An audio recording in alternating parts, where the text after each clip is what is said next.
Credit cards are a powerful tool that not only improve your credit, but give you access to thousands of dollars in perks and rewards. Selecting the right credit card can be a challenge, especially if you don't know where to start. That's why I've compiled a list of some of the best credit cards out there to help you find the one that meets your needs in 2023, regardless of your credit score. For comparison, I'll be evaluating cards based on 5 criteria: required credit score, average credit limit, reward system, benefits and perks, and fees. Let's start with the Discover It Secured Credit Card. Secured credit cards are unique in that they require a security deposit to obtain a line of credit. For example, a secured credit card may require that you put up $200 up front as collateral, and that becomes your credit limit for your card. Card issuers do this to mitigate the risk of extending credit to borrowers by limiting them to the money that they've deposited. As you can imagine, this card is for people with bad or no credit, usually below a credit score of 629. The It card is great in this case because it doesn't require a minimum credit score but still has some of the rewards of other credit cards. The credit limit for this card is set by the amount that you provide for a security deposit, so there's some flexibility there. As far as rewards go, you can earn up to 2% cash back at gas stations and restaurants, up to $1,000 in combined purchases each quarter, and you can get unlimited 1% cash back on all other purchases. The primary benefit of this card is to help someone with bad credit or no credit build that credit profile. It can also be converted to an unsecured card once the person's credit reaches a certain point. There's no annual fee on this card, but the APR on purchases is pretty high at a variable 25.99%. You'll also have to provide a $200 minimum security deposit. This card is best for someone starting out on their credit journey or someone who needs to repair bad credit, but also would like to take advantage of cash rewards. Next is the Quicksilver Secured Card from Capital One. Like the It card, this is for applicants with low credit scores, and the credit limit is based on the security deposit. The reward system is pretty nice in comparison though, as you can earn 1.5% cash back on every purchase. You can also earn a limited 5% cash back on hotels and rental cars booked through Capital One Travel. This beats a lot of the credit cards out there with higher credit requirements. The card also has $0 fraud liability built in, and like the It card, you can upgrade to an unsecured card with responsible use. A $200 security deposit is required to get started, and the interest rate is 28.49%. This card is pretty much the same as the It card, but due to the 1.5% everyday cash back and some of the other perks, I think this is a better card. Next is the Capital One Quicksilver Cash Rewards card. Yeah, I know, it's pretty much the same card as the one I just mentioned, but it's important to note that it's an unsecured card, which means it's basically a regular credit card. The credit score requirement for this card is fair to good at around 600 to 700.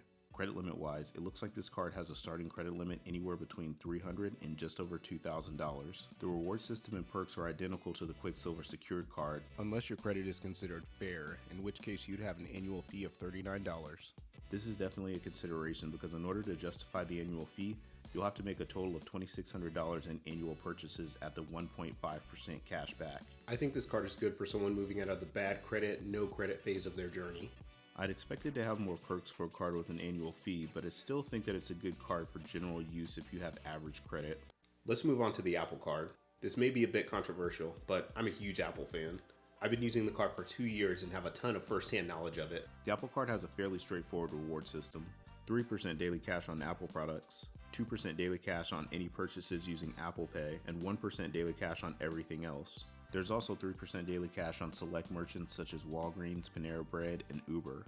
Unlike most credit cards that offer points, the daily cash system is actual cash that you can use to pay someone through iMessage, buy stuff with Apple Pay, or transfer to your bank account. The Apple card is very much about simplicity and it's light on benefits, the main one being 0% interest on Apple product purchases. Less of a benefit and more of a feature is the ability to closely monitor your account, spending, interest, and much more through the Wallet app. I'm a huge fan of the transparency and ease of use that this offers. The Apple Card has no fees and an APR ranging from an industry low of 13.99% to 24.99%. A credit score over 660 is considered favorable for approval, making it a relatively easy card to get. Starting credit limit ranges from $2,500 to $20,000. I fell near the middle at $10,000 when I first got mine, and have since had a few credit limit increases. If you want to apply for a credit limit increase, it's as simple as sending a text message.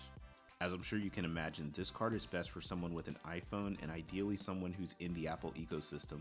It offers a simple reward system and a ton of transparency with Apple's Wallet app.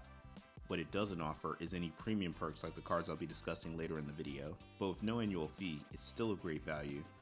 Now let's move into the good credit tier with the Chase Freedom Unlimited card. This card requires a minimum credit score of 690, which is below the national average, but still kind of high for people who are still early on their credit journey. The credit limits I found for this card vary wildly, but the minimum starting credit limit is $500.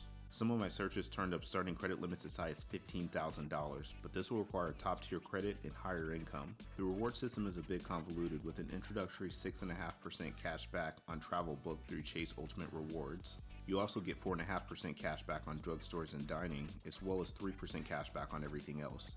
This is an awesome reward scheme, but unfortunately this is only for the first year or $20,000. Thankfully, the regular reward scheme is pretty good at 5% cash back on travel booked through Chase Ultimate Rewards, 3% cash back on drugstore and dining, and 1.5% cash back on everything else. There's also a $200 sign-on bonus when you spend $500 in the first 3 months. This card is great for cash back, and when paired with the Chase Sapphire Preferred card or Chase Sapphire Reserve card, you can transfer those points to get the maximum value. In addition to all this, the Chase Freedom Unlimited card carries no annual fee. The interest rate varies from 17.99% to 26.74%. This card is best for the everyday consumer who has decent credit and wants certain points that they can use on vacations and other purchases. Next is a card I've been seeing a lot about lately, the Bilt Rewards MasterCard. This card has a really interesting hook that I think will appeal to a lot of people. Unlike pretty much every other credit card on the planet, you can use the Bilt card to pay your rent with no fees.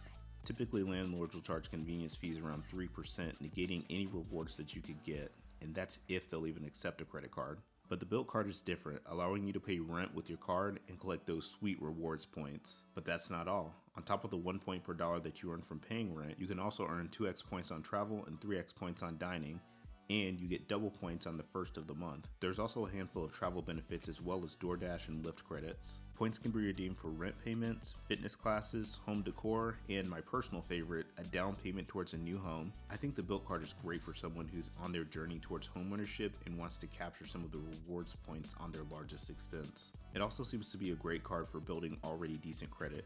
I say decent because from what I saw online, approval odds are good for anyone with a credit score over 680 and high for anyone with a credit score above 700.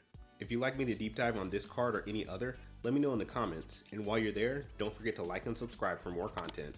My goal is to give you the tools and information that you need to level up and gain greater control over your life. Thanks in advance. Now back to Chase with the Chase Sapphire Preferred card. This is a card that I personally use, and it's another one of my favorites. To qualify for this card, you'll need a near excellent credit score of around 700. The minimum credit limit for this card is $5,000, with starting limits going as high as $20,000. Chase doesn't disclose the maximum credit limit, but my credit limit has been increasing over the 7 years that I've had it, and I'm currently around $40,000. The reward system is similar to the Chase Freedom card, with 5% on travel purchased through Chase Ultimate Rewards, 3% on dining, streaming, and grocery, and 2% on all other travel purchases, with 1% on all other purchases. The Chase Sapphire Preferred card is interesting because all points redeemed through the Chase Ultimate Rewards site for travel are worth 25% more. The current introductory offer is 60,000 bonus points after you spend $4,000 on purchases in the first 3 months from your account opening, which is worth $750 when redeemed through Chase Ultimate Rewards for travel.